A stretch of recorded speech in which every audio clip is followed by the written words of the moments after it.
नमस्कार, penalty corner में आपका स्वागत है। राहुल गांधी का आना फिलहाल स्थगित हुआ है। इंग्लैंड जा रहे हैं। धौलपुर आना था उन्हें अपनी न्याय यात्रा को लेकर। अब वे 3-4 दिन बाद फिर जब यात्रा शुरू करेंगे धौलपुर से करेंगे। इसके अलावा एक आज की बड़ी खबर है, आरसीए के अध्यक्ष वैभव गहलोत का इस्तीफा। पूर्व मुख्यमंत्री अशोक गहलोत के बेटे वैभव गहलोत, पिछला चुनाव जोधपुर से लड़ा था, लोकसभा का, हार गए थे। उन्होंने आज आरसीए से इस्तीफा दे दिया। राजस्थान क्रिकेट एसोसिएशन के अध्यक्ष पद से इस्तीफा दे दिया। कुछ दिन पहले हमने आपको बताया था किस तरह एमओयू खत्म होने के बाद खेल परिषद ने स्टेडियम का कब्जा ले लिया था, उनके आरसीए के दफ्तर का कब्जा ले लिया था और आरसीए को दफ्तर छोड़कर बाहर आना पड़ा था स्टेडियम के। जो लोग सत्ता की बयार के साथ आते हैं वो उल्टी बहाव होने पर उसी तरह उन्हें बाहर जाना होता है। इसका ये उदाहरण है, जब राजनीतिक सत्ता आती है किसी के पास, सब लोग उसकी जय जयकार करते हैं, उनके अनुशंसक बन जाते हैं, प्रस्तावक बन जाते हैं, समर्थक बन जाते हैं और सत्ता जिसे चाहती है उसे बैठा देती है। खेल संघों की यही नियति है। अधिकांश देश में खेल संघों का यही हाल है।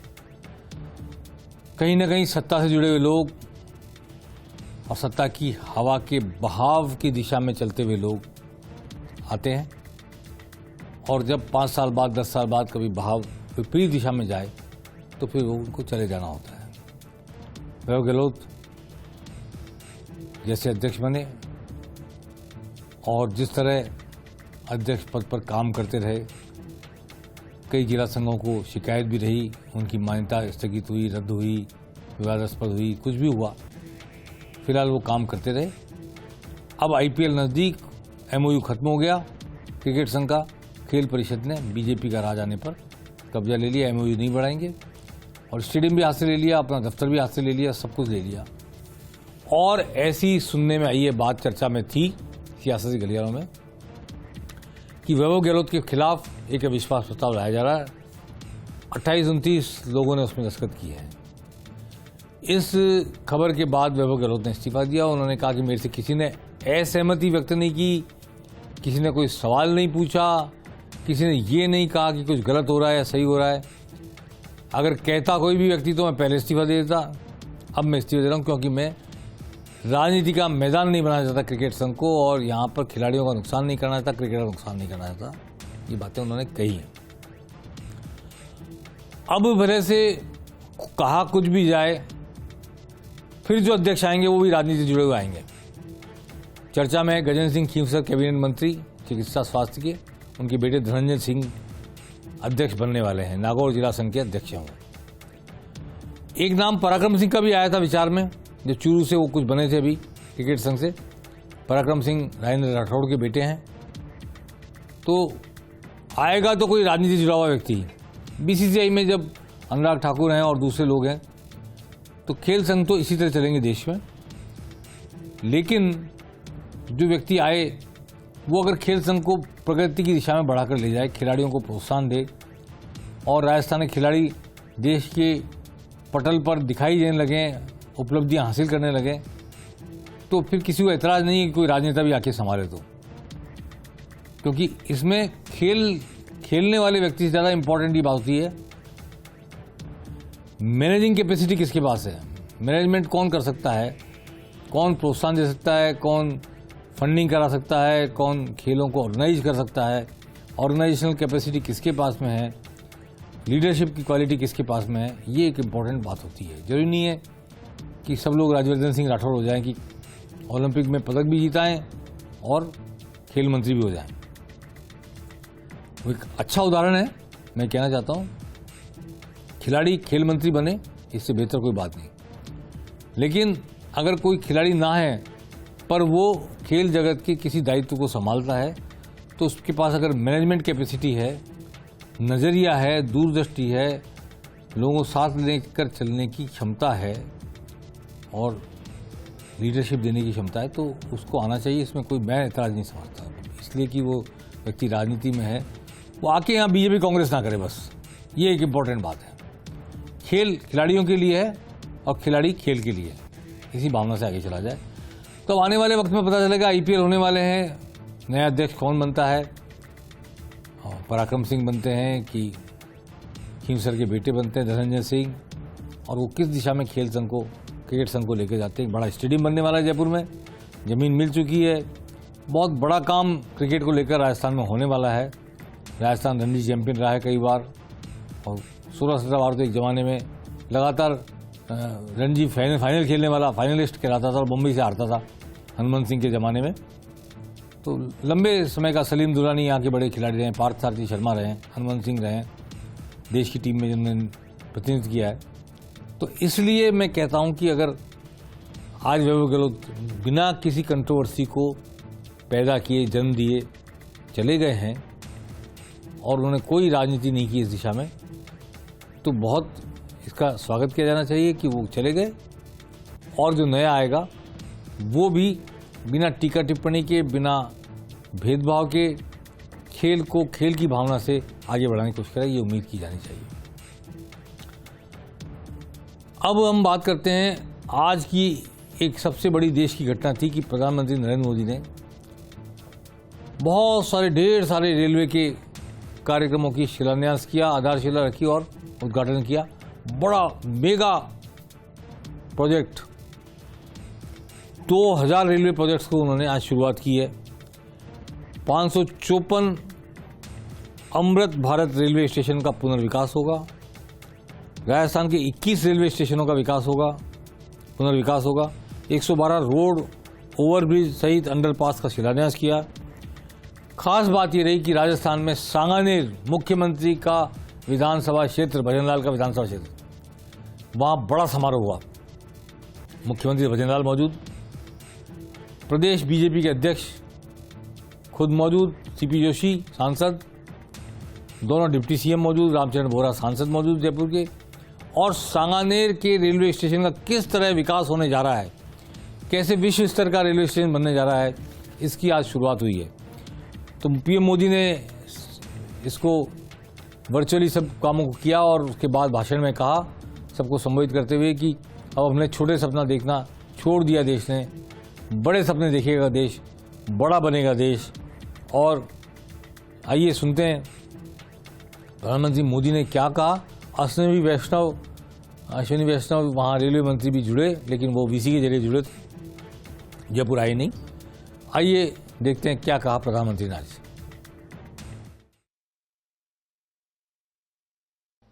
कि आपका सपना ही मोदी का संकल्प है। आपका सपना, आपकी मेहनत और मोदी का संकल्प, यह विकसित भारत की गारंटी है। प्रधानमंत्री मोदी ने कहा है कि आपका सपना मेरा संकल्प और मेरी गारंटी विकसित भारत की गारंटी। आज मुख्यमंत्री भजनलाल अपने विधानसभा क्षेत्र में गए थे इस कार्यक्रम में शामिल होने। लौटते समय एक चाय की थड़ी देखी तो पुराने दिनों की याद ताजा हो गई। चाय की थड़ी पर बैठे आम आदमियों के बीच, आम आदमी की तरह बैठकर उन्होंने चाय की चुस्कियां ली। आइए देखते हैं मुख्यमंत्री भजनलाल को सड़क पर थड़ी पर बैठकर चाय पीते हुए।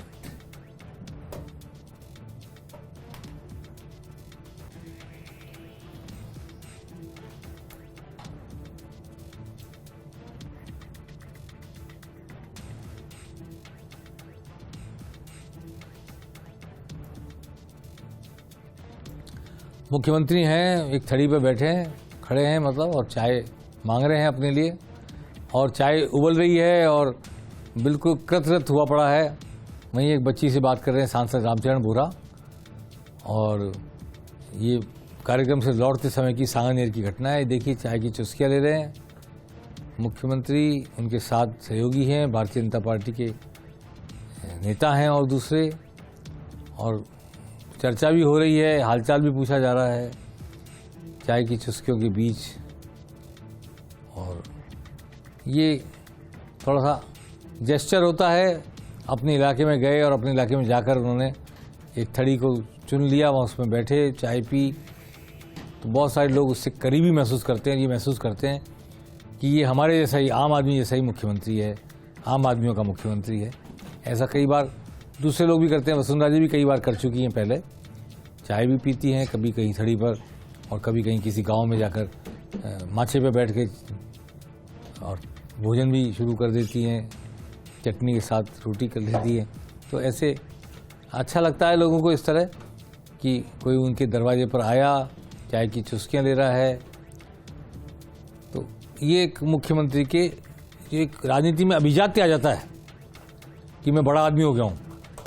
उस अभिजात्य से दूर होकर कॉमन मैन की फीलिंग देने का एक उपक्रम है ये कि मैं आपका जैसा ही हूँ, वैसा का वैसा ही हूँ, जैसा था और वैसा ही रहना चाहता हूँ, वैसा ही रहूँगा। एक तरह से ये आश्वासन सा होता है ऐसे दृश्यों को देख करके। तो मुख्यमंत्री ने आज इस तरह चाय की चुस्कियाँ ली। ये बीजेपी के लीडर्स उनके साथ हैं, दूसरे आप देख सकते हैं। अब बात करते हैं, आगे चलते हैं बीजेपी का जो राजस्थान कैनाल प्रोजेक्ट को लेकर जो चल रहा था, समझौता हो गया, एमओयू हो गया और उसके लिए आभार प्रदर्शन का उन्होंने काम शुरू किया, अलवर में किया, कई जगह पे जगह जगह सभाएं कर रहे हैं, जनता का आभार प्रदर्शन, जनता सरकार का आभार प्रदर्शन, ये सब क्रम चल पड़ा है। लेकिन अब बीजेपी ने एक नया स्टैंड लिया है और बीजेपी का नया स्टैंड है कि बीजेपी ताजेवाला हेडवर्क से जो पानी का एमओयू हुआ है, यमुना का पानी राजस्थान को आएगा, वो एक प्रैक्टिकल बात है। ईआरसीपी तो अभी डीपीआर बनेगी, फिर उसको मंजूरी होगी फाइनेंशियल, उसके बाद में एग्जीक्यूशन शुरू हुआ, 4-5 साल लगेंगे। ताज़ा क्या है कि ताजेवाला हेडवर्क पे पानी है, ताजेवाला हेडवर्क से पानी मिलना राजस्थान को तय किया गया है एमओयू होकर दोनों सरकारों में, हरियाणा की और राजस्थान की। तो ये ऐसी चीज़ है जो बिल्कुल सामने चुनाव है उस वक्त लोगों को प्रेरित कर सकती है, बीजेपी के कार्यक्रमों की जानकारी दे सकती है, बीजेपी की उपलब्धि का बखान हो सकता है, उससे लोग जुड़ सकते हैं। इसलिए बीजेपी ने अब ये कह दिया है कि अब ताजेवाला जल समझौता को लेकर, ताजेवाला हेडवर्क के जल समझौते को लेकर यहाँ से खितड़ी, झुंझुनू, नीम का थाना, सीकर, शेखावाटी बेल्ट में पानी आएगा। और ये रेत के टीबे हैं, बंजर है ज़मीनें बहुत सारी, उनकी प्यास बुझाएगा। ये एक इम्पॉर्टेंट बात है। अगले चुनाव में, लोकसभा चुनाव में शेखावाटी की 3 सीटें, चूरू, सीकर और झुंझुनू, बहुत इम्पॉर्टेंट है बीजेपी के लिए। ये किसान बेल्ट है, जाट बेल्ट है, इसलिए ताजेवाला का पानी यहाँ आना बीजेपी के लिए एक अच्छी खेती तैयार करेगा। वोटों की खेती होगी, फसल होगी अच्छी। अगर लोगों को एहसास हो गया कि इस पानी के आने से फसल लहलाएगी, हमारे कंठ की प्यास बुझेगी, तो निश्चित तौर पर भाजपा के साथ खड़े हो जाएंगे।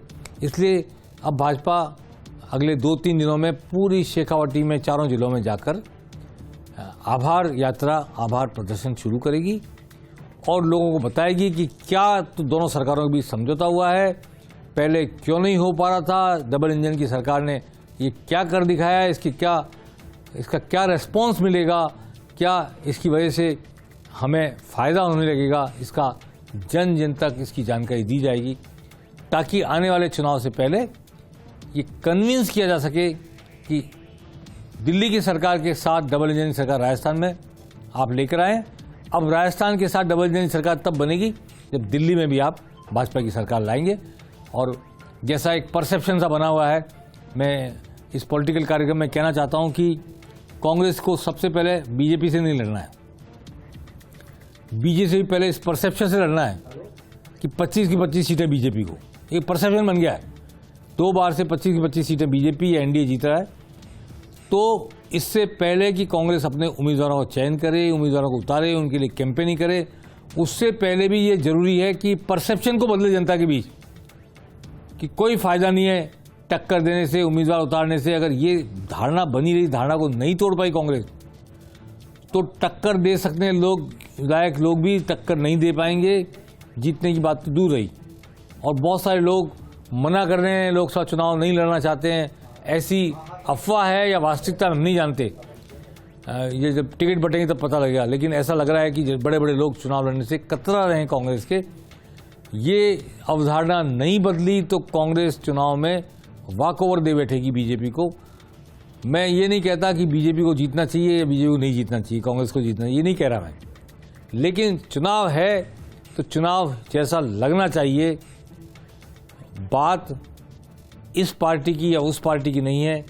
जिस भी पार्टी की जो धारणा है, जो अवधारणा है, जो सिद्धांत है, जो रीति नीति है, जो कार्यप्रणाली है, उसका प्रचार होना चाहिए और उसके पक्ष और विपक्ष में वोट देने का माहौल बनना चाहिए। तब लोकतंत्र जिंदा रहता है, तब लोकतंत्र सफल होता है। तो कांग्रेस को, कांग्रेस के नेताओं को और कांग्रेस के आलाकमान को सबसे पहले ये परसेप्शन बदलने की कोशिश करनी पड़ेगी कि 25 की 25 सीटें तो गई। ये एक अवधारणा बन रही है, राम मंदिर के बाद से और प्रबल हो गई है। इस परसेप्शन को तोड़े बिना कांग्रेस के बड़े से बड़े दिग्गज भी मैदान में उतरेंगे तो वो सफलता हासिल नहीं कर पाएंगे, क्योंकि जनता के बहुत सारे फ्लोटिंग वोट परसेप्शन के आधार पर तय होते हैं। इसलिए कांग्रेस अभी क्या कर रही है, कुछ संवाद कर रही है कार्यकर्ताओं जाके, लेकिन कितनी उपस्थिति है, कितनी बात सुनी जा रही है, कितनी बात प्रचारित हो रही है, कितनी बात लोगों के गले उतर रही है। और आज मैं लोकसभा चुनाव की चर्चा करते हुए ये कहना चाहता हूं कि बीजेपी के साथ राम मंदिर को लेकर जो लोग जुड़े हैं, उनमें से अधिकांश वही थे जो बीजेपी के वोटर, वो सनातन हैं, हिंदुत्ववादी हैं और उनकी धारणा में ही बीजेपी है, अवधारणा में बीजेपी है। उनमें 10% लोग और जुड़ गए, बॉर्डर लाइन जो लोग और जुड़ गए, वो राम मंदिर को लेकर जुड़ गए। लेकिन अभी भी एक वर्ग ऐसा है, राजस्थान में खास तौर पर, जब जिनके दिमाग में जातिवाद अपना रोल प्ले करता है, वो जाट होकर, गुजर होकर, मीणा होकर, एससी होकर, मुसलमान होकर वोट देते हैं। ऐसे वर्ग के प्रति भारतीय जनता पार्टी को क्या रणनीति बनानी है, उन्हें सोचना है। और कांग्रेस इसलिए मैदान में दिखाई दे सकती है कि ऐसा एक वर्ग मौजूद है जो बीजेपी ओरिएंटेड नहीं है, जिसके पास अपने अलग कारण है, अलग वजह है वोट देने की। तो वो उस अलग वजह को कांग्रेस भुना पाती है, नहीं भुना पाती है, या बीजेपी राम मंदिर की लहर में उन्हें भी साथ बहा ले जाती है। आने वाले वक्त में बस यही सब देखने को होगा। मैंने जब ये पेनल्टी कॉर्नर दोबारा शुरू किया है लोकसभा चुनाव की दृष्टि से, तो लोगों में वो उत्सुकता और जिज्ञासा नहीं है, मैं भी जानता हूं इस बात को, जो विधानसभा चुनाव के पहले थी कि क्या होगा क्या होगा क्या होगा। अब ऐसा लग रहा है कि लोगों ने एक परसेप्शन बना दिया कि ये होगा ये होगा ये होगा। तो अब मैं भी संकोच में बात करता हूं आपसे कि क्या कहूं और क्या ना कहूं। जहां लोगों के बीच हम घूमते हैं, मिलते हैं, लोग राजनीतिक चर्चा करते हैं, तो उसमें वो कौतूहल, वो जिज्ञासा, वो उत्सुकता, वो जोश अब देखने में नहीं आ रहा है जो विधानसभा चुनाव के पहले देखने में आ रहा था। अभी माहौल बना नहीं है। उम्मीदवारों की घोषणा के बाद शायद कुछ माहौल बने, तो शायद कुछ उम्मीदवार ऐसे खड़े किए जाएं दोनों पार्टी की तरफ से, जिनकी वजह से हमें टक्कर दिखती नजर आने लगे, लोग चुनाव की चर्चा करने लगे और लोग विकल्प ढूंढने की तलाश में, विकल्प की तलाश में दिखाई देने लगे। तभी पेनल्टी कॉर्नर प्रॉपर तरीके से पेनल्टी कॉर्नर लग पाएगा। नमस्कार।